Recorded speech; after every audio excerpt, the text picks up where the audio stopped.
L'accident meurtrier du week-end dernier remet la sécurité routière sous les feux des projecteurs. Déjà 23 tués depuis le début de l'année. Quelle est la cause? Pourquoi autant d'accidents? Chacun a son avis sur les questions et sur les facteurs accidentogènes.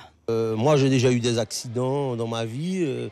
Ça n'a rien à voir avec l'état des routes. C'est l'état du comportement moral des gens. Moi, je mets à 80% le comportement.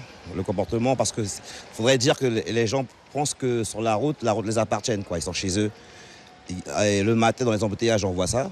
Les gens ne savent pas respecter. Ça dépasse à droite, ça dépasse à gauche, ça dépasse au milieu. Le bus qui arrive en face, c'est toi qui dois te mettre sur le côté. Ouais, et puis, il y a beaucoup de personnes aussi qui roulent, même en journée, sur l'emprise de l'alcool aussi. C'est encore un autre problème, encore ça.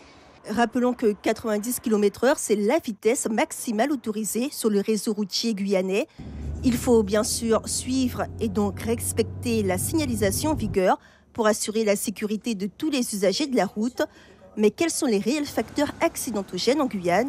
Pour les découvrir, il faut se rendre à la préfecture dans ce service consacré à la sécurité routière.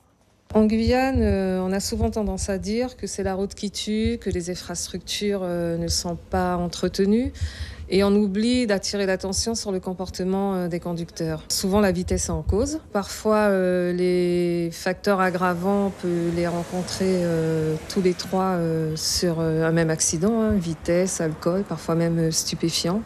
Je suis convaincue que si tous les usagers respecter les règles élémentaires de sécurité routière, les accidents en Guyane diminueraient. La sécurité routière, c'est donc l'affaire de tous. Avec la saison des pluies qui arrive, la chaussée devient glissante, il faut en tenir compte. La vitesse peut tuer.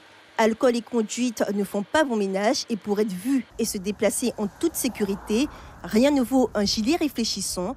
Conclusion, à l'approche des fêtes, mieux vaut redoubler de vigilance.